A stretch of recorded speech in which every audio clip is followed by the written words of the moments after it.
Hey guys, welcome back to Imagine Not Being Leeds for your Leeds v Sheffield United preview. Hope you're all doing well, and I just want to say thanks for everyone that subscribed and liked and commented any of my videos so far. It does mean a lot. This is only my second live and my first on my own, so yeah, I appreciate anyone that watches, and hopefully it goes okay. So please don't forget to like the video if you do indeed like it, and subscribe to the channel, please. Getting closer to 200 subscribers now, so yeah, a little bit off yet. I think still about 40 to go, but yeah, it's been a good start. So thanks so much for tuning in, guys. So yeah, big game on Friday night at Elland Road under the lights, massive Yorkshire derby. It was the first game I looked for when the fixtures came out before season started, and it's a game that really gets the juices flowing, isn't it? You know, everything we're Wilder in general in the Bielsa days, and it's always been a tough battle with Sheffield United. Historically, it's just a massive fixture in this division. And yeah, I just want to touch on a few of the points when it comes to Sheffield United. I mean, the joint top of the league on 19 points currently. They're actually the best side in terms of points and results this season, but there would be clear top by 2 if it weren't for points deduction before season started for financial breaches in previous years. But yeah, they're playing really well. I mean, I was quite staggered when I was looking at some of the stats to talk about tonight. And 9 games played, 7 clean sheets, 6 in a row. It's quite formidable defence, that, to be fair. They're grinding out a lot of 1-0s. They don't need many goals to win a game, you know. But it's one of those games at Elland Road, isn't it, where, you know, it strikes fear for us as a fan base. You know, they get a goal and they shut up shop, and it's been difficult historically for Leeds to break down over years. So that is a bit of a worry. The defence is like I say, it's really good, and they've got a really good player in Harry Suter, who's an Australian, which I'm hoping, as you know, with our lads, we've had a few away on international duty, and yeah, it's good to see that they have 2. To be fair, I don't think they've had as many as us, but Suter, I think he played against Tanaka a couple of nights ago for Australia against Japan, I think, if I'm not mistaken. So hopefully he's feeling that jet lag at the centre of the defence. Because like I say, he's a good player, big, strong, physical player, and he'll definitely make it hard for either Joseph or Pitt, who starts up top. But I think the game for me will be won and lost in midfield, an area, as you all know, it's a bit of a touchy subject for Leeds at the minute. You know, Gruev and Ampadu both out long term. Still waiting on, hopefully, free agents come through the door. Farker touched on it in his press conference today. Wouldn't name any names, as you all know, but did touch on the fact that they've definitely got 1 or 2 people through the door, training, trying to get up to speed. Nothing concrete yet on who it is. Hopefully it is Kouate, as I've put a previous video out before, and I think he'd be a good fit. But we'll soon find out, I guess. But yeah, for now we've got to stick with Rothwell and Tanaka, and they're definitely going to have a work cut out this Friday night. I mean, Souza and Arblaster for them in centre at Parker, two really good midfielders. Really good. They've got that balance right. You know, Arblaster likes to get forward a bit. I think he's got 2 goals, where Souza's just breaks up play, sits in front of that back four and does really well. And then when you've got people like Gus Hamer and O'Hare, you're just going to be a threat, you know, against any team in this league. And Sheffield United's 11, it's an argument, you know, whether it's as good as ours. To be fair, it's right up there. You know, I don't think many people disagree when I say I expect both Leeds and Sheffield United to be in that top 3, maybe Burnley as well. But yeah, I wouldn't be surprised if Sheffield United got top 2 with Leeds. Say that 11 is really good. The question would be, if they have the injuries Leeds have, would they have the depth or the quality of depth to compete with what we're doing at the minute? And I'd say not. While ever they keep, you know, the starting 11 relatively fit, I think they'll have a good chance of going up in those top 2 positions. But like I say, you know, you've got Gus Hamer, who we tried to sign, or reportedly tried to sign, and that would have been a fantastic signing. And how good would that have been to watch him line up against them on Friday? But yeah, he's a great player. He's scored a couple of goals this season. He's definitely one of the best players in this division, without question. Callum O'Hare as well, same. I mean, to have both of them in team, it's a bit of a cheat code, really, in this division. I think they're both threatening, both similar attributes. And as we saw against Sunderland, if we don't get that midfield right and we don't tighten up on the edge of our box and we give Gus Hamer and Callum O'Hare, you know, the space that we give Jude Bellingham, then I think it could be a tricky night for us. So it's finding that balance right between, you know, Tanaka sitting, Rothwell going. Maybe he's going to have to be a little bit more, you know, defensive in this game. Maybe Rothwell. It'll be interesting to see. I'd like us just to go play our game, to be fair, and impose ourselves on Sheffield United. And you know, if we don't win game, as long as you played your game, you know, what more can you really do as long as you give it a go? But I don't want us to try and be something we're not. And for me, Rothwell just needs to keep doing what he's doing. You know, if we concede, let's go get 2. If we concede 2, let's go get 3, like we did under Bielsa. I don't want to start trying to make Rothwell a 6 when he's more comfortable pushing forward in the 8 role. But yeah, like I say, I do expect them to come and give it, you know, a really good go. I think in previous years, I think as Leeds fans in particular, I don't know if it filters through to players, but something I always sort of feel is our derbies here, you know, your red side of Manchester, your Scum, and you know, your Chelsea and all these big sides, they're what us as fans get up for, you know, and I'd say players do as well. Whether the Sheffield Uniteds, the Huddersfields, you know, the Sheffield Wednesdays, the Hulls, all these like Yorkshire derbies, I ain't too sure we can get up for them as much as they can against us, you know. So we do often find Yorkshire derbies very tasty, and you know, we've come on the wrong side of them quite a few times. I remember that Basham goal at Elland Road, and you know, it floored us. But I also remember the Pablo Hernandez goal off Jack Clark, and when we floored them with Henderson's error. So there's been, you know, the normally nip and tuck of these games. There's normally not many goals in them, but I expect I wouldn't be against surprised if there were a red card in this one either. I think it could be a tasty affair. But the press conference today, we got some really good news. We saw James and Solomon. They're going to be fit. They've been training pretty much since end of last week, I think. So they won't be match fit, no, but fit enough for a place on bench for me. There's even an argument with Aronson coming back only this morning. I think I'm playing only this morning, so I think he's due back tomorrow. So I don't even think he'll get a session of training in. I think it'll just be a sort of like recovery session. So there's even an argument that if he's not quite fit, that they may have to chuck Aronson in. Sorry, if Aronson's fit, they might not fit. They might have to chuck Solomon straight in. Sorry, lost my train of thought then. But yeah, Solomon might have to come in maybe at that 10 role. I also wouldn't be surprised if they looked at Pirro, maybe playing up top with Joseph, or maybe even in that 10 role, even though, you know, we've seen it has its frailties at times, and it's not always the best outcome when Pirro's in 10. But I am a little bit worried about Aronson coming back after playing in Mexico this morning.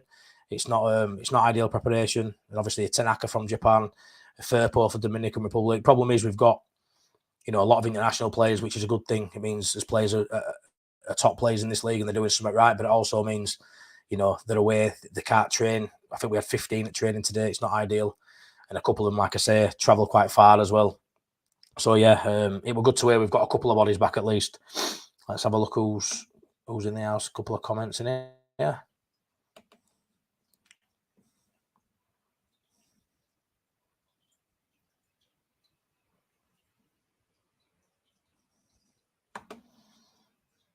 Cheers, mate. Much appreciated. Everyone go check Only Leeds Bros out. I love them a bit. Decent lads.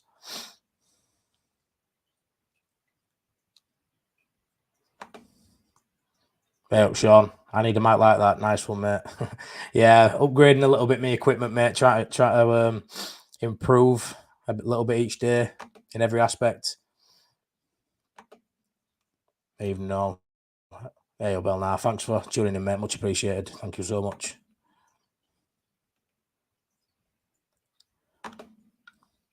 Danny's Talk Sport. I think we lose this one only because of the travelling from players.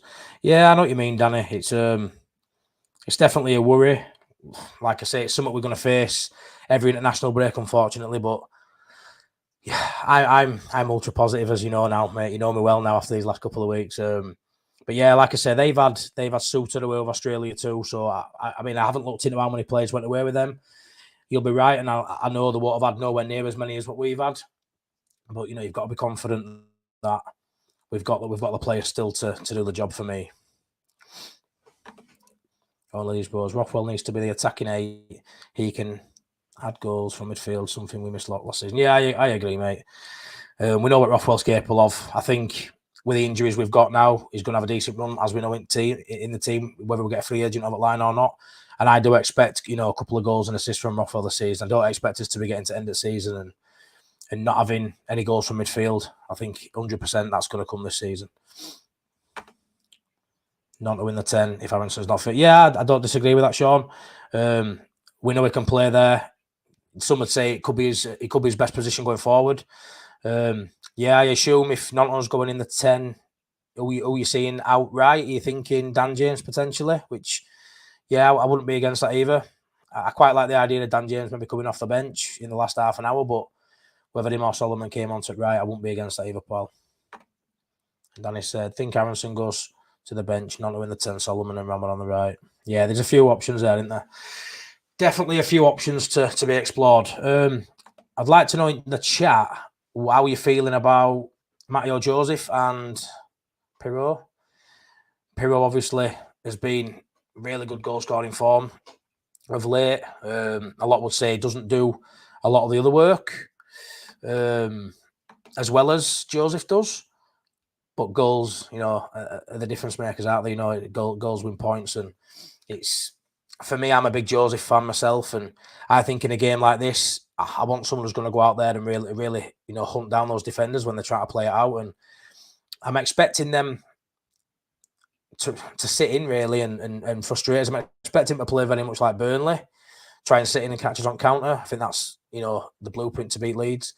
And I think we'll have most of the ball. To be fair, I really think it could be a massive game changer if Joseph can start this and get a goal on Friday against Sheffield United. What is it?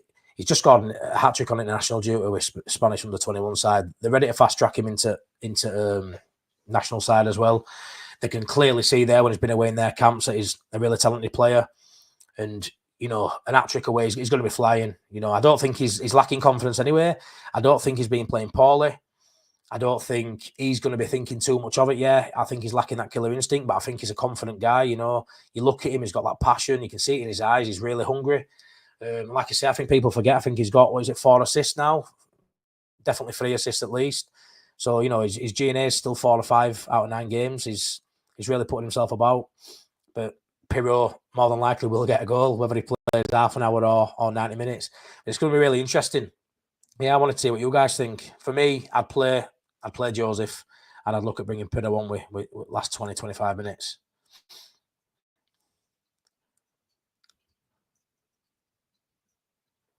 Only Leeds Bros. I'd be interested to try Joseph in the 10 and Pirot at the 9. I just see Joseph to be able to pick them killer passes. Yeah, we spoke about this earlier, didn't we, Darren? And it's a really good point. I mean, I don't think many people will discuss the prospect of playing Joseph in the 10, just because he's a striker, and I think he's played out wide left. But we touched on, a couple of moments this season where he's dropped deep into that centre circle, a bit like Harry Kane, obviously not to that level, but where you've got a striker dropping deep because he's got that ability to pick a pass out. And like I say, you'll always remember that Sheffield Wednesday game where he played it was a beautiful pass to Dan James, and he chipped the goalkeeper. And he showed there he's got that eye for a pass. Maybe more than he's got a killer instinct at goal at the minute. So he'll press, he'll do all the stuff Aronson does in the 10.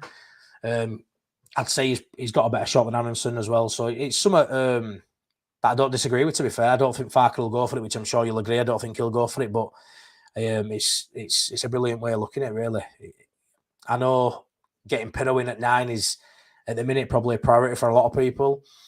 Farke definitely will like what Joseph does in that 9, so it's trying to find that balance. Is the way of getting a both in team? Maybe that's the way of looking at it. But if there's ever going to be a chance to try it, mate, it'll be this game with Aronson probably not being 100% fit.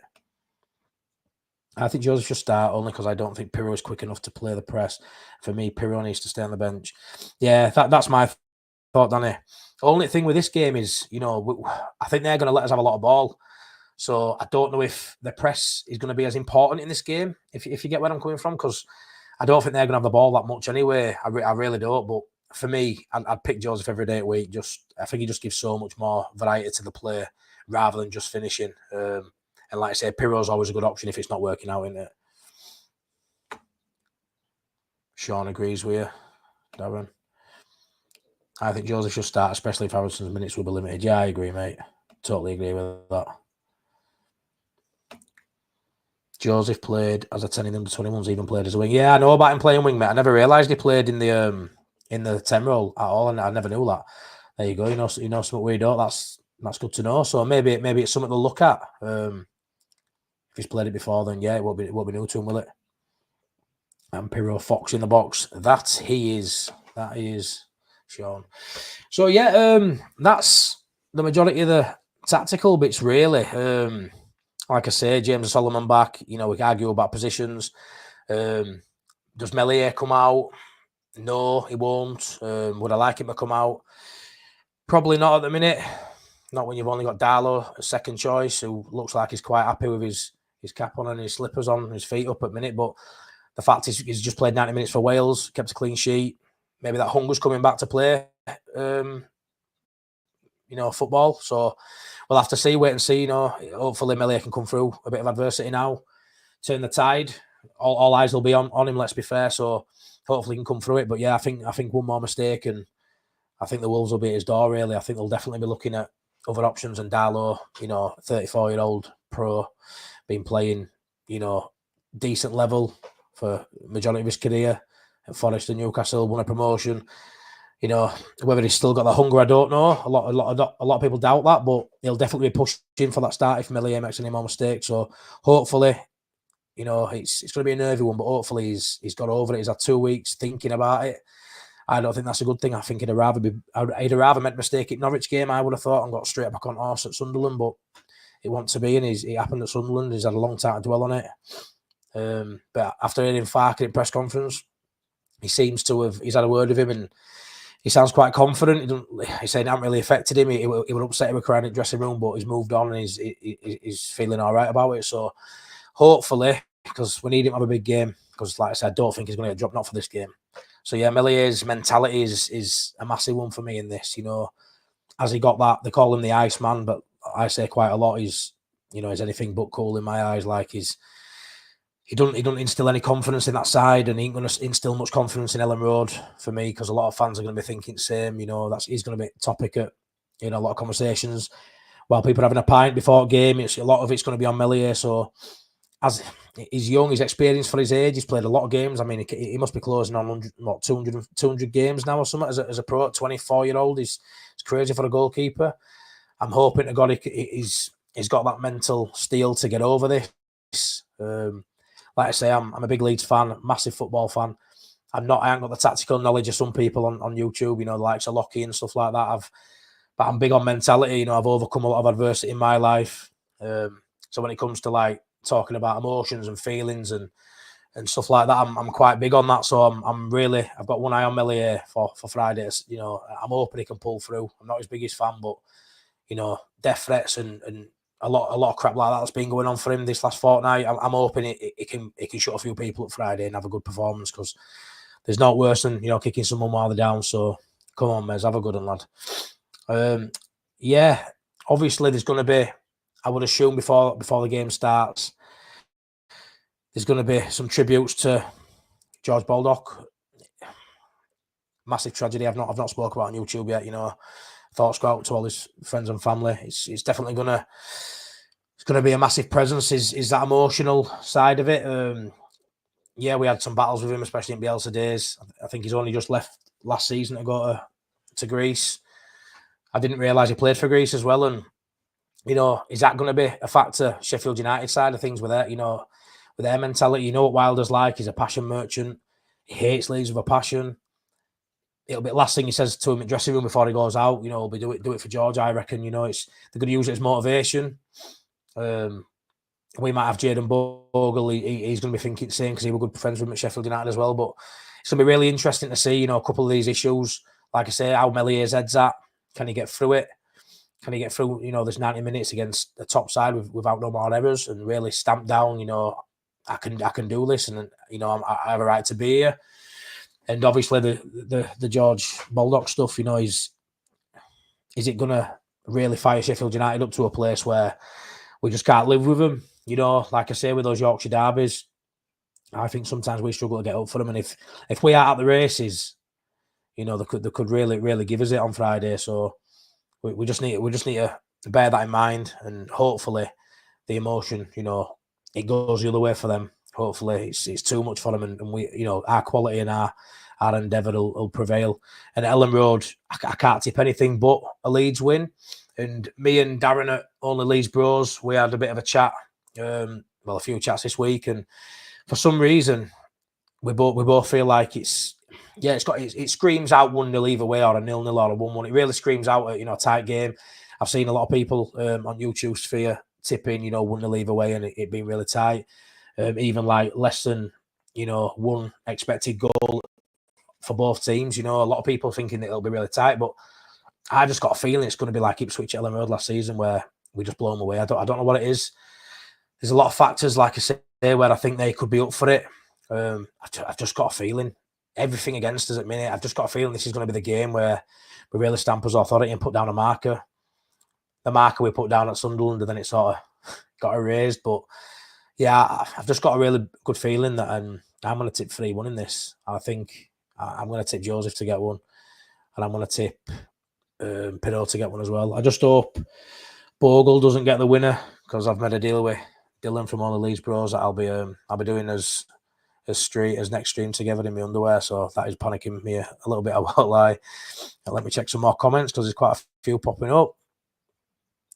Sorry guys if I miss people, because like I say, it's all new with me this. The game for me is a game that striker can pull defenders about, so maybe bring Bamford on, who occupies their defenders maybe. Be interesting to see what happens with Bamford, won't it, Danny? If the reports are right, apparently he's not happy about not playing. Blames Farker for not being inside, and I'd put it more that way. Your injuries really, Pat, rather than blaming Farker. But yeah, I mean, if he's fit and ready to go, mate, he's an option, isn't he? You know what I mean? He's his third choice striker at the minute. But yeah, it won't take much if he performs, I guess, to get some minutes, and then it's up to a minute to make those minutes count. We have to get Pirot on the end of the chance, not the one creating them. Yeah, I agree, mate. I agree on the Leeds Bros. He's not really one for creating, is he? I think it wouldn't surprise me if he played in 10 just to get him on pitch, because I don't think they'll do the Joseph at the 10. It just wouldn't surprise me. Like I say, if Aronson's not quite fit for 10, they've got a choice to make, haven't they? They're moving on to win, play James, or they play Solomon in 10, or they play Pirot in 10 and leave Joseph up top. So I won't rule out and playing Pirot in 10, even though, yeah, I agree, mate.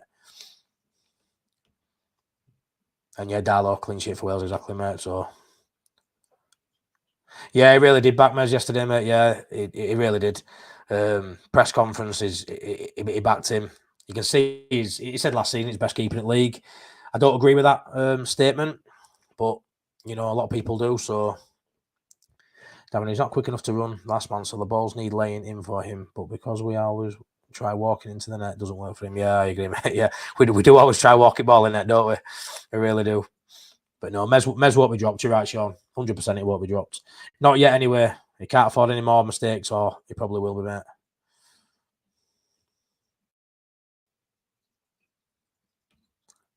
If all fit, it will be the same team that started against Sunderland.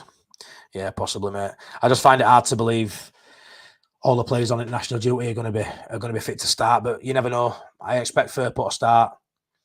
I expect Tanaka to start. It's just Aronson. For some reason in my head, mate, I just think Aronson won't start, but I could be way off with that. But we'll see, won't we? I could be way off with that.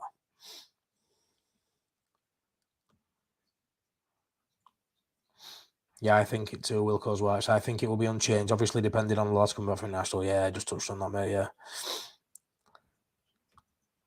And Solomon and James to come off the bench last 15 will be a boost for us. Yeah, hopefully it's earlier than the last 15 minutes, Sean. Hopefully it gives them maybe 25, 30. But yeah, it's a scary thought, and it's when we signed these players and we went into first few games, and you look at those four wingers, and it's outstanding. Depth for this division. It's scary depth, and you wonder how they're going to get them all in, as you do. But like always happens at Leeds or in professional football, you get an injury or two, and it just proves you needed those four quality wingers. Because at one point I thought we had too many, and you wouldn't be able to keep them all happy. But Solomon's injury record ain't great, and I expect him, not to be fit every week. But having both of them on bench, it's scary for oppositions, isn't it? And you could argue whichever two start, at any game this season. You're not really downgrading in quality, but you know, any of those falling in those two positions for me are just brilliant. But yeah, that's it really. So yeah, just the mentality of the players really, how Sheffield United are going to fare with the balled up stuff, and how Mezzi's going to fare at the back after the Sunderland game. They're my two, you know, real thoughts going into this game. And I think if it comes down to quality, I think we'll do them. You know, I think even with the injuries we've got, a side still better, maybe marginally, because like I say, they have got a really good team. I just think the way they're going to play, they're going to sit in. We need that early goal. I say it quite a lot. A lot of games that are tight, if we get that early goal, that ball bounces right for us, we get that little bit of luck. I think we spank most teams, 3 or 4 every week. To be fair, it's just when we build that pressure and we don't take those big chances, it always punishes us. The longer games at 0-0, we're very, it's just a very Leeds thing to do for a slip, give a penalty away, letting a howler from goalkeeper. Whenever it's tight, they're always in with a chance. So, yeah, we just need to get an early goal. And for me, we can, especially at Elland Road under lights, it's going to be amazing. I think we can. My prediction's 3-1. I think we'll concede, but I think we'll score first. But yeah, I think 3-1, lads. Last few comments before I go. South of Salem, grew Everton a loss for us. Yeah, mate, massive. There's no getting away from it. Whether you like a defensive style or a more attractive brand of football, there's no getting away from losing your 2 starting DMs or midfielders, general midfielders. Any team in the world's going to struggle. You take those 2 centre mids out of Sheffield United's side, they probably haven't got the luxury of having the 3rd and 4th choice we've got to bring in. It's weakened defensively, but in terms of quality, it offers us different situations, different patterns of play to play with. When you've got a natural 8 and again alongside a natural 6, it opens a lot of chances to play differently, more expansively. And if it clicks and we get an early goal, you could see that that goal could easily turn to 2 or 3. And I think when Ampadu's back, he comes straight back in. I think when Grove's in, he comes straight back in. But I think for now, a bit of a patched up side. It's not a bloody bad patched up side, is it? It's not bad. It's not bad at all. It's not bad at all. What's that, Danny? Matt, are you doing great? I'll be back on my channel. I'm in New Year, so keep it good. But yeah, I'd love that, Danny. I'd love to see you back on, mate. I don't think I've ever seen your channel. I don't think I've ever watched, mate. So yeah, once it's back on, hit me up, and I'd love to watch you. Maybe even get you on at some point, buddy. On Leeds legend, great video as always, Matty. Buzzing to meet you Friday for the pint, and hopefully watch the Leeds pick up 3. But yeah, I can't wait. So yeah, as you know, I put out maybe 12 or 13 videos now. I've been going a couple of weeks. Still new to all this techie side of stuff of doing YouTube, but I'd have never thought you'd have seen me doing that.